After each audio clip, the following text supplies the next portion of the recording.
इस वीडियो में आप जानेंगे कि चलने का आपके शरीर पर क्या असर होता है, रोज कितना और किस गति से चलना सबसे बेहतर माना जाता है, चलना शरीर को ऊर्जा कैसे देता है और आखिर दुनिया के बड़े स्वास्थ्य संगठन इसे सबसे शक्तिशाली आदतों में क्यों गिनते हैं। इस वीडियो के अंत तक आपको समझ आ जाएगा कि स्वस्थ जीवन की शुरुआत किसी महंगी दवा से नहीं बल्कि आपके पहले कदम से होती है। अगर मैं आपसे कहूं कि आज आप सिर्फ 30 मिनट चलिए और अगले कुछ महीनों में आपका दिमाग पहले से तेज काम करने लगे, दिल ज्यादा ताकतवर हो जाए, खून का बहाव बेहतर हो जाए, शरीर की हर कोशिका तक ऑक्सीजन ज्यादा अच्छी तरह पहुंचने लगे और कई गंभीर बीमारियों का खतरा धीरे धीरे कम होने लगे, तो शायद आपको ये बात बढ़ा चढ़ाकर कही हुई लगे। लेकिन दुनिया के बड़े मेडिकल संस्थानों और दशकों से चल रही वैज्ञानिक रिसर्च बार बार यही दिखाती है कि नियमित चलना केवल कैलोरी जलाने का तरीका नहीं है, बल्कि ये पूरे शरीर के लगभग हर बड़े सिस्टम को प्रभावित करता है। जैसे ही आप चलना शुरू करते हैं, आपके पैरों की मांसपेशियां सिकुड़ना और फैलना शुरू करती हैं। यही छोटी सी क्रिया शरीर के अंदर एक बड़ा संदेश भेजती है कि अब ऊर्जा की जरूरत बढ़ने वाली है। दिमाग तुरंत इस बदलाव को पहचानता है और नर्वस सिस्टम के जरिए दिल, फेफड़ों और मांसपेशियों को संकेत भेजता है। कुछ ही सेकंड में दिल की धड़कन सामान्य से थोड़ी तेज होने लगती है। इसका उद्देश्य केवल दिल को तेज चलाना नहीं होता, बल्कि पूरे शरीर तक अधिक मात्रा में ऑक्सीजन और पोषक तत्व पहुंचाना होता है। जैसे जैसे धड़कन बढ़ती है, वैसे वैसे खून का प्रवाह भी तेज हो जाता है। यही वह पहला बदलाव है जो आगे आने वाले लगभग हर स्वास्थ्य लाभ की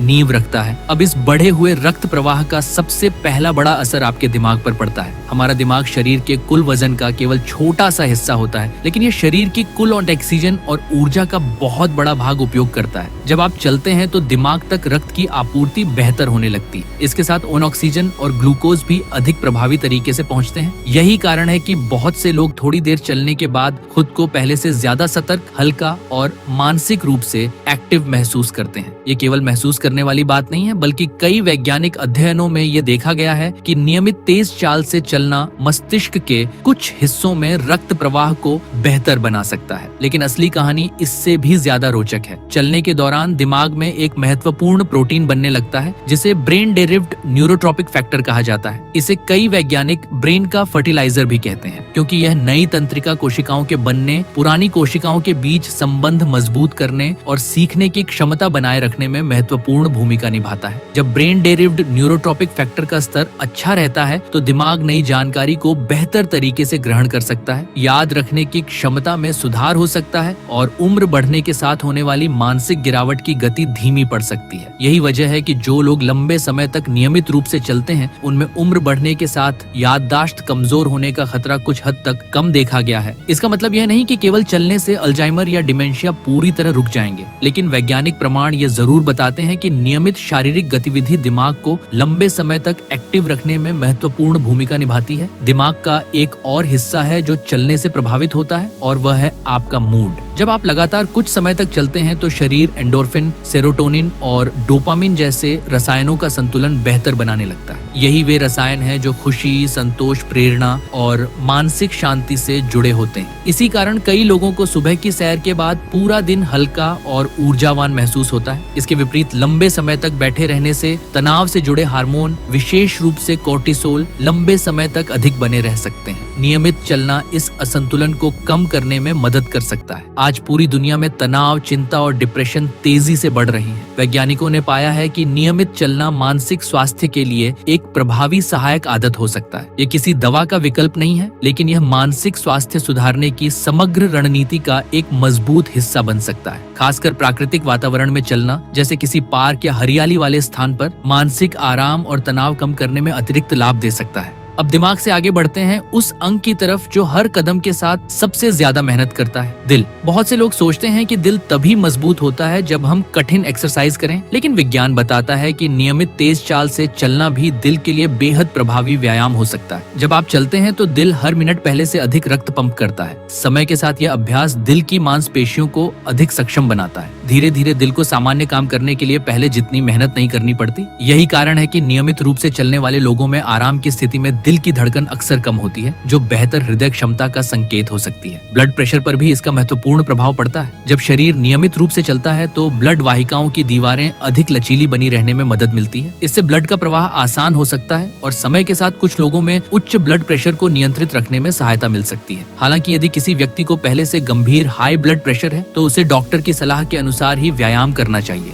अब इस पूरी प्रक्रिया में फेफड़ों की भूमिका समझना भी जरूरी है। जैसे जैसे आप तेज चाल से चलते हैं, आपकी सांसें थोड़ी गहरी और तेज होने लगती हैं। इसका उद्देश्य शरीर की बढ़ती ऑक्सीजन की जरूरत को पूरा करना होता है। फेफड़ों के अंदर मौजूद लाखों छोटे छोटे वायुकोश, जिन्हें एल्वियोली कहा जाता है, ऑक्सीजन को खून में पहुंचाने और कार्बन डाइऑक्साइड को बाहर निकालने का काम करते हैं। जब आप नियमित रूप से चलते हैं तो ये पूरी प्रक्रिया अधिक कुशल बन सकती है। समय के साथ शरीर ऑक्सीजन का उपयोग पहले की तुलना में अधिक प्रभावी ढंग से करने लगता है। यही कारण है कि शुरुआत में थोड़ी दूरी चलने पर जो थकान महसूस होती है, वही दूरी कुछ हफ्तों बाद कहीं आसान लगने लगती है। ये केवल आदत नहीं बल्कि शरीर के अंदर हो रहे वास्तविक जैविक एडेप्टेशन का परिणाम होता है। यही वह आधार है जिस पर आगे चलकर मांसपेशियां, हड्डियां, जोड़, पाचन तंत्र, लिवर, ब्लड शुगर और शरीर के बाकी सभी सिस्टम सकारात्मक बदलाव महसूस करने लगते हैं। जब शरीर ऑक्सीजन का बेहतर उपयोग करने लगता है, तब इसका सबसे बड़ा फायदा आपकी मांसपेशियों को मिलता है। बहुत से लोग सोचते हैं कि मांसपेशियां केवल जिम में भारी वजन उठाने से मजबूत होती हैं, लेकिन विज्ञान बताता है कि नियमित और तेज चाल से चलना भी मांसपेशियों को लगातार काम करने के लिए प्रेरित करता है। हर कदम के साथ आपकी पिंडली, जांघ, कूल्हे, कूल्हों के पीछे की मांसपेशियां और पेट के आसपास की स्थिरता बनाए रखने वाली मांसपेशियां एक साथ एक्टिव होती हैं। ये सभी मिलकर शरीर का संतुलन बनाए रखती हैं और आगे बढ़ने की शक्ति पैदा करती हैं। शुरुआत में शरीर इन मांसपेशियों से अधिक ऊर्जा खर्च करता है, लेकिन कुछ सप्ताह बाद यही मांसपेशियां पहले की तुलना में अधिक कुशल हो जाती हैं। इसका मतलब है कि वही दूरी तय करने में शरीर को कम मेहनत करनी पड़ती है और थकान भी देर से महसूस होती है। मांसपेशियों के अंदर हजारों छोटे छोटे ऊर्जा केंद्र होते हैं, जिन्हें माइटोकॉन्ड्रिया कहा जाता है। इन्हें शरीर का पावर हाउस माना जाता है, क्योंकि यही भोजन और ऑक्सीजन को ऊर्जा में बदलते हैं। नियमित चलने से माइटोकॉन्ड्रिया की संख्या और कार्य क्षमता में सुधार हो सकता है। इसका परिणाम ये होता है कि शरीर ऊर्जा का उत्पादन अधिक प्रभावी ढंग से करने लगता है। यही कारण है कि नियमित रूप से चलने वाले लोग दिन भर अधिक एक्टिव महसूस करते हैं। अब बात करते हैं हड्डियों की। हमारी हड्डियां पत्थर की तरह स्थिर नहीं होती, बल्कि वे लगातार टूटती और दोबारा बनती रहती हैं। ये प्रक्रिया पूरी जिंदगी चलती रहती है। जब आप चलते हैं तो शरीर का वजन पैरों, कूल्हों और रीढ़ की हड्डी पर नियंत्रित रूप से पड़ता है। इसे वेट बेयरिंग एक्टिविटी कहा जाता है। यही दबाव हड्डियों को संकेत देता है कि उन्हें मजबूत बने रहना है। इसी वजह से नियमित चलना हड्डियों के घनत्व को बनाए रखने में मदद कर सकता है और उम्र बढ़ने के साथ होने वाली हड्डियों की कमजोरी की गति को धीमा कर सकता है। हालांकि यदि किसी व्यक्ति को गंभीर ऑस्टियोपोरोसिस है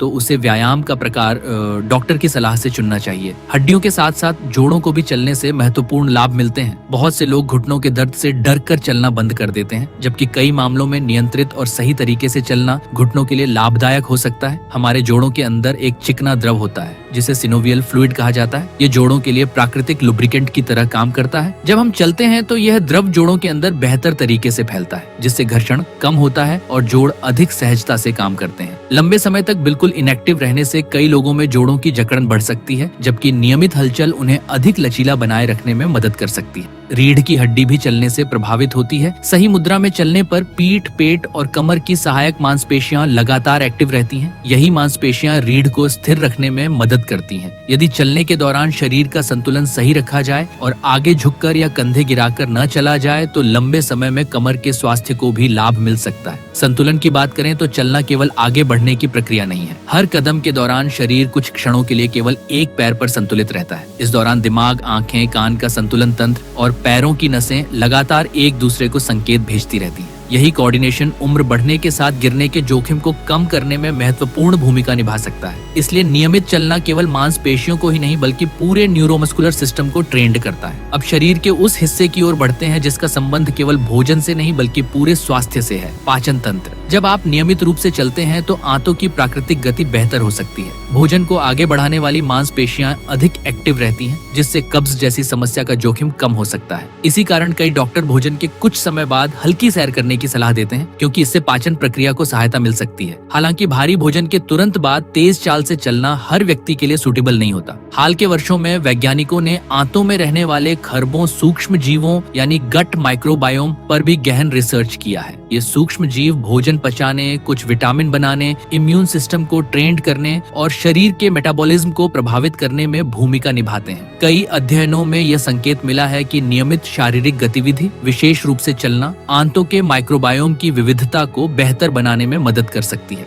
पाचन तंत्र के बाद आता है लिवर, जो शरीर की सबसे महत्वपूर्ण जैव रासायनिक प्रयोगशालाओं में से एक है। लिवर भोजन से मिले पोषक तत्वों को प्रोसेस करता है, ऊर्जा का संतुलन बनाए रखता है, विषैले पदार्थों को इनएक्टिव करने में मदद करता है और फैट के मेटाबॉलिज्म में महत्वपूर्ण भूमिका निभाता है। जब आप नियमित रूप से चलते हैं तो शरीर की ऊर्जा की मांग बढ़ती है। इसके जवाब में लिवर ग्लूकोज के संतुलन को बनाए रखने और ऊर्जा उपलब्ध कराने के लिए अधिक प्रभावी ढंग से काम करता है। लंबे समय तक नियमित चलना, विशेषकर संतुलित भोजन के साथ, फैटी लिवर के जोखिम को कम करने में मददगार हो सकता है। किडनी पर भी इसका इनडायरेक्ट लेकिन महत्वपूर्ण प्रभाव पड़ता है। किडनी हर दिन बड़ी मात्रा में खून को फिल्टर करती है और शरीर से अपशिष्ट पदार्थ बाहर निकालती है। जब ब्लड प्रेशर नियंत्रित रहता है, ब्लड प्रवाह बेहतर होता है और ब्लड शुगर संतुलित रहती है, तो किडनी को भी लंबे समय तक स्वस्थ रहने में मदद मिल सकती है।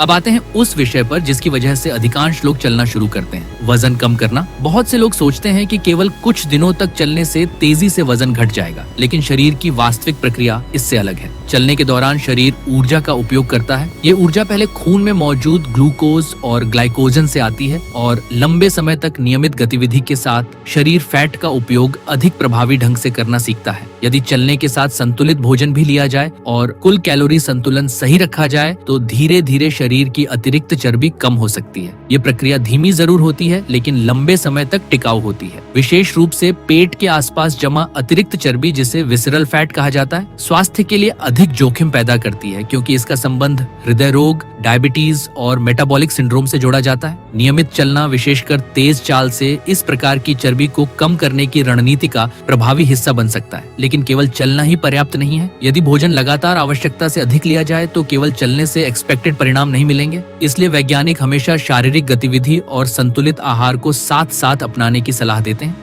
अब सवाल आता है कि रोज कितना चलना चाहिए। विश्व स्वास्थ्य संगठन की सलाह के अनुसार अधिकांश स्वस्थ एडल्ट्स को सप्ताह में कम से कम 150 से 300 मिनट मध्यम तीव्रता की शारीरिक गतिविधि करनी चाहिए। तेज चाल से चलना इस लक्ष्य को पूरा करने का आसान तरीका हो सकता है। यदि आप बिल्कुल शुरुआत कर रहे हैं तो 10 से 15 मिनट से शुरू करना भी पर्याप्त है। धीरे धीरे समय और गति दोनों बढ़ाई जा सकती है। सबसे महत्वपूर्ण बात नियमितता है। सप्ताह में एक दिन 2 घंटे चलने से अधिक लाभ रोज 25 से 30 मिनट चलने से मिल सकता है। चलने की स्पीड भी महत्वपूर्ण है। यदि आपकी चाल इतनी है कि आप बातचीत कर सकते हैं लेकिन गाना गाना मुश्किल हो तो इसे सामान्यतः मध्यम तीव्रता माना जाता है। यही गति अधिकांश लोगों के लिए स्वास्थ्य लाभ देने वाली मानी जाती है। बहुत धीमी चाल से भी लाभ मिलते हैं, लेकिन यदि शरीर अनुमति देता है तो थोड़ी तेज चाल अधिक प्रभावी हो सकती है। अब इस पूरी यात्रा का निष्कर्ष समझिए। जब आप नियमित रूप से चलते हैं तो केवल पैर नहीं चलते, आपके दिमाग में रक्त प्रवाह बेहतर होता है, याददाश्त और मानसिक स्वास्थ्य को सहारा मिलता है, दिल अधिक कुशलता से काम करता है, रक्त वाहिकाएं स्वस्थ रहने में मदद पाती हैं, फेफड़े ऑक्सीजन का बेहतर उपयोग करते हैं, मांसपेशियां अधिक सक्षम बनती हैं, हड्डियां और जोड़ एक्टिव रहते हैं, पाचन तंत्र बेहतर काम कर सकता है, लिवर और ऊर्जा के संतुलन में अधिक प्रभावी होते हैं, ब्लड शुगर नियंत्रण में सहायता मिलती है, इम्यून सिस्टम अधिक संतुलित रह सकता है, हार्मोन बेहतर तालमेल में काम करते हैं, अतिरिक्त चर्बी कम करने में मदद मिलती है और उम्र बढ़ने के साथ शरीर की कार्यक्षमता लंबे समय तक बनी रह सकती है। यही कारण है कि दुनिया के लगभग सभी बड़े स्वास्थ्य संगठन, चाहे वे हृदय रोग की बात करें, डायबिटीज की, मानसिक स्वास्थ्य की या स्वस्थ उम्र बढ़ने की, नियमित पैदल चलने को अपनी सिफारिशों में शामिल करते हैं। ये कोई चमत्कार नहीं है और न ही हर बीमारी का इलाज है, लेकिन यह उन कुछ आदतों में से एक है जिसके लाभ शरीर के लगभग हर प्रमुख अंग तक पहुंचते हैं। अगर आप सचमुच अपने शरीर में बदलाव देखना चाहते हैं तो सबसे जरूरी बात किसी महंगी दवा या कठिन एक्सरसाइज की नहीं, बल्कि उस पहले कदम की है जो आप आज उठाते हैं। क्योंकि स्वस्थ शरीर की शुरुआत अक्सर किसी बड़े बदलाव से नहीं, बल्कि रोज दोहराई जाने वाली एक छोटी सी अच्छी आदत से होती है। अगर आपको आज पता चला कि सिर्फ चलने जैसी छोटी सी आदत आपके पूरे शरीर को बदल सकती है तो इस वीडियो को लाइक करके अपना समर्थन जरूर दीजिए। कमेंट में बताइए कि आप रोज कितने मिनट चलते हैं या आज से कितनी देर चलने की शुरुआत करेंगे। और अगर आप ऐसे ही वैज्ञानिक और आसान भाषा में स्वास्थ्य से जुड़ी सच्ची जानकारी चाहते हैं तो सब्सक्राइब करके बेल आइकन जरूर दबाइए। मिलते हैं अगली वीडियो में।